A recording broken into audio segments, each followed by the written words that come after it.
Hey, I'm Eli. Today we're back on the channel once again discussing some more One Tree Hill. Today we're discussing probably the first real One Tree Hill episode in the present time. I know we did have the daily flashback scenes, but I meant the first real wedding. You know what I'm saying? That episode is season 2, episode 16, titled Somewhere a Clock is Ticking. And this episode, it is the Jules and Keith wedding, and it's a One Tree Hill wedding. So as y'all know, shit goes down in a One Tree Hill wedding. It's chaotic, there's drama, shit always goes down. So no further ado, roll the intro.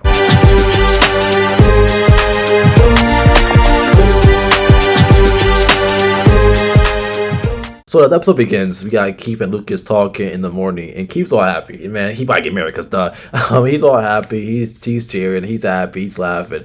I mean, he's so duh. He's getting married, right? So he tells Lucas he's done enough for now, and everything's perfect. And they go in for this hug, and Luke just gives this like, shit, this ain't gonna end well. I feel so sorry for him kind of look. You know what I'm saying? Now go over to Nathan's house. He wakes up from a call from Haley. They're on the phone, and Haley tells Nathan that her and Chris is going to be on TV tonight, and she hopes that he ends up watching her.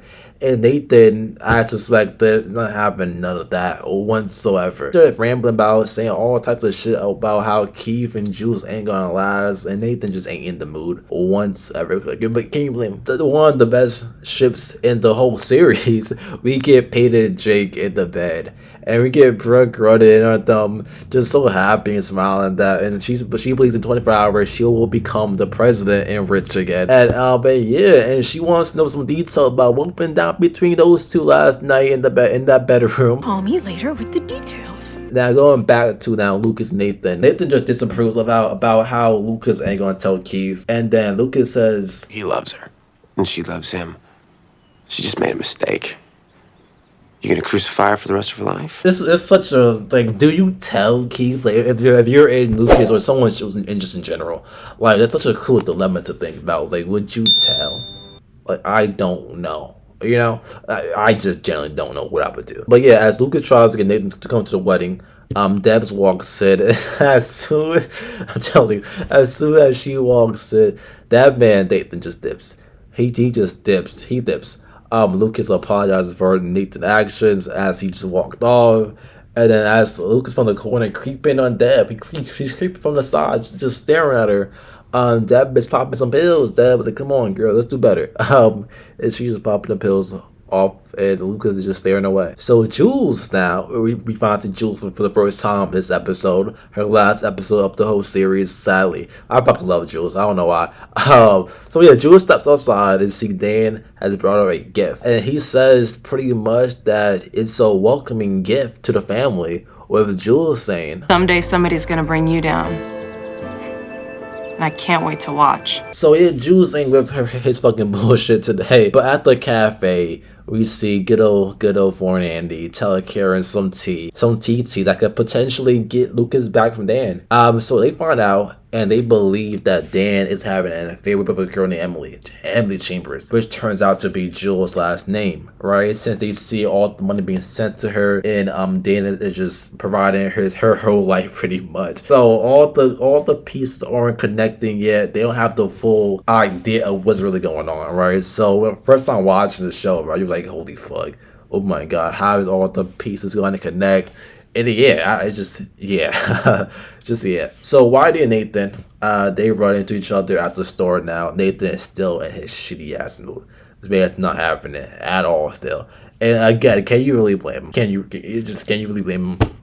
But yeah, he's like the opposite of Cupid right now. He is so against Jules and Keith getting married. And my man Whitey, he starts getting on his ass, being a smart, wise teacher, old man coach that he is. He starts giving the man advice with him saying, "Will you grow the hell up?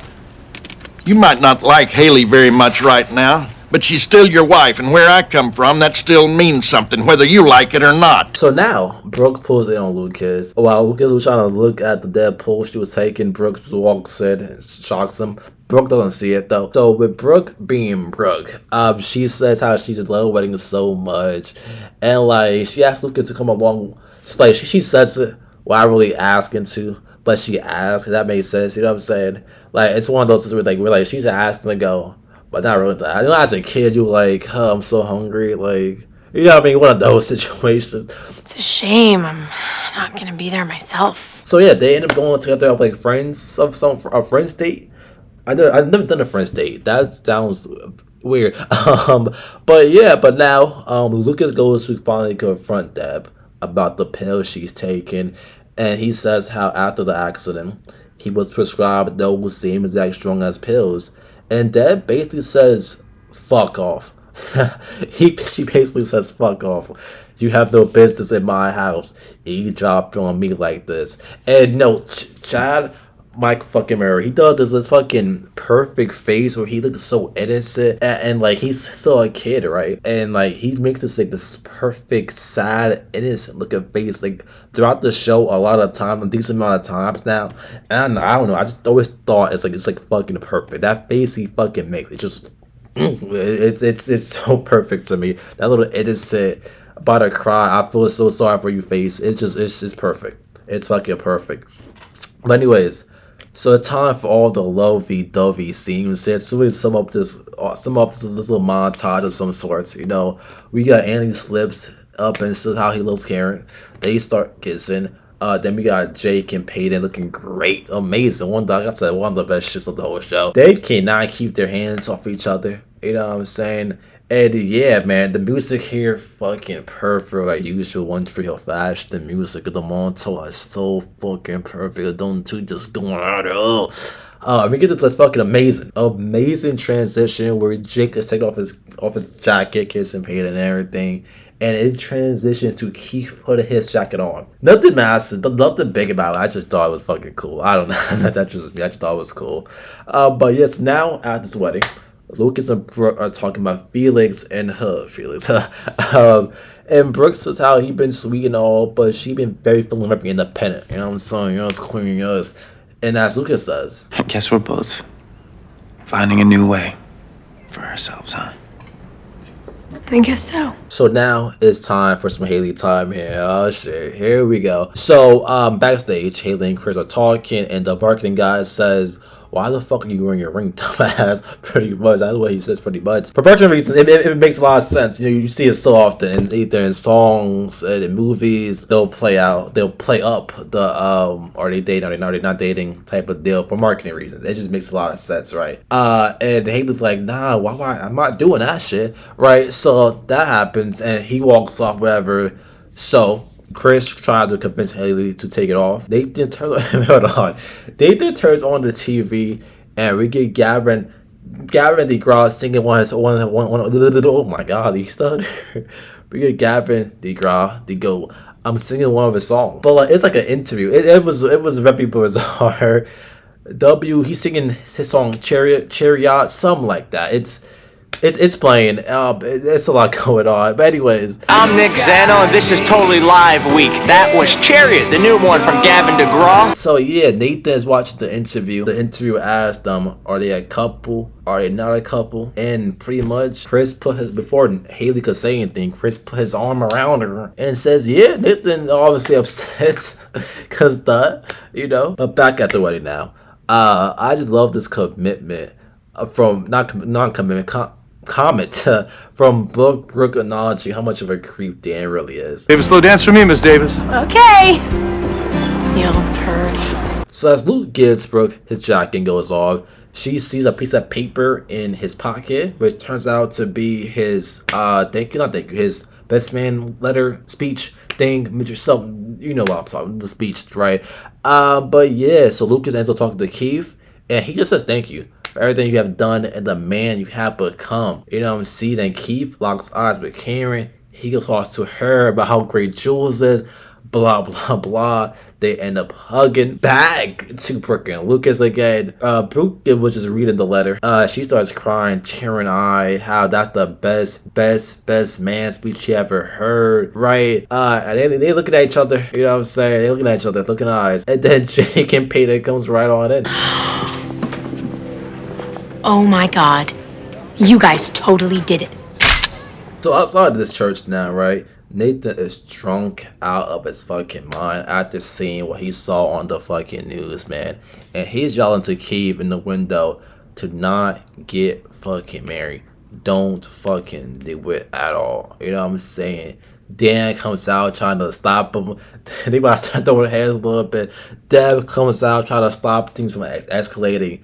Finally, Lucas comes out. He's finally able to relax things a little bit, ease the tension off. You know what I'm saying? And he gets Nathan to walk off. You know, he sends Nathan into one of the freaking the DWI, not I, school taxi things. I don't a school taxi. I still I don't know that concept of a school taxi is kind of cool. But nowadays, like I don't think an Uber. Anyway, we don't maybe on track there. But I don't know, concept of a school taxi in the time sounds kind of fire. That's just me.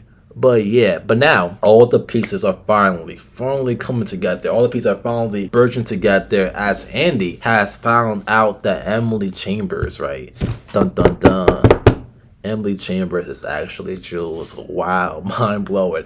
So Karen walks in on Jules one-on-one as Emily is getting her. And Jules saying Emily's saying Jules, who Jules? How as Jules is getting ready for the to walk in the aisle, right? So she confronts her about it, thinking she's having an affair with Dan, and Jules admits the whole truth to her about what actually happened. And Jules says something that low-key triggered Karen that I low-key kind of agree with. I don't know, but Karen slaps the shit out of her of every hard-ass slap.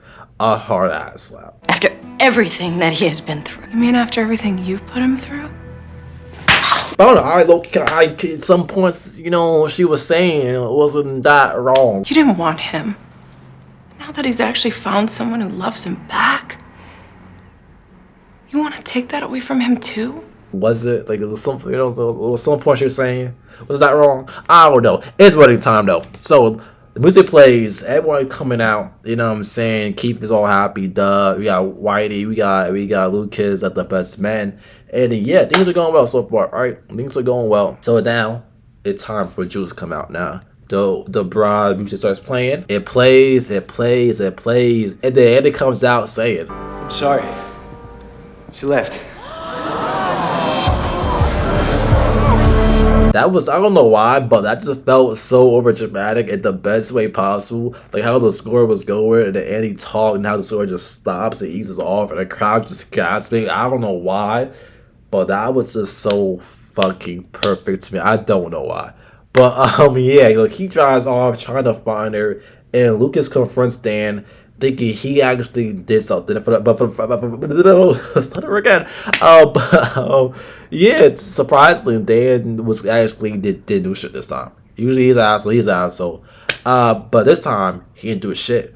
And Karen and Dan start going at it. And and Dan says, "Nice work, Cupid. This one's on you." So yeah, we're into the final montage, a very long one. So this is like about 5 minutes or 6 minutes or so. About it's such a good montage. Like the 1-3 no, it just I love my teen drama montages. It's just so perfect, so perfect. Anyways, we into another montage. We got Lucas speaking over, sounding so smart, so wise as usual. We see Nathan burning shit of him and Haley. We see Keith run into the house to see Jules gone, and then we see Jules crying in her car. And I don't know, I kind of feel bad for him. Like I didn't hate Jules and Keith at all. Like I actually was a big fan of them. Not just decent sized fan of them. But yeah, we see Andy and Karen in church, and she says, "I'm sorry, I gotta go see Keith." That's kind of crazy. Ain't gonna lie. If I'm Andy, that's kind of crazy. I ain't gonna lie to you. But yeah, we got Dan Evil Ass just slapping, celebrating, kick off one of the bride's groom like cake piece, right? We see that happening. We then see Nikki pop out of the fucking dark like Batman. She come out like she Batman. She come out of nowhere like she's Batman. When Peyton and Jake was coming home, and then we see Deb finally being a decent fucking mother, giving Nathan money to go save his fucking marriage and get Haley back. And then finally, last part episode, we see Brooke telling Lucas that she has to move to Cali due to her parents. I was just moved by this little line he had with the last line of the episode with him saying, What are we gonna do? But yeah, that's how the episode ends. Such a good episode. The first half of season 2 wasn't the greatest thing. Definitely the second half, season 2, way better. as it eased off of the Felix and stuff. You know what I'm saying? But anyways, yeah, such a phenomenal episode. Just the One Tree Hill weddings are just amazing. There are a lot more weddings to cover on this channel, but I thought this was the first real wedding. We did get the Naley wedding flashbacks, but I meant like the first dedicated present time episode. You know what I'm saying? But yeah, hopefully y'all enjoyed. If y'all new, please subscribe. We're covering a lot of One Tree Hill, and we'll start branching off to other teen dramas in the near future. It's fall time, so I'm thinking some Gossip Girl. I don't know, not Gossip Girl. Some more Gilmore Girls. That's wrong girl show, right? Thinking more Gilmore Girls, more Vampire Diaries, more Teen Wolf, and yeah, guys, I'm out of here. Eagle. Down on myself, hope you're doing well.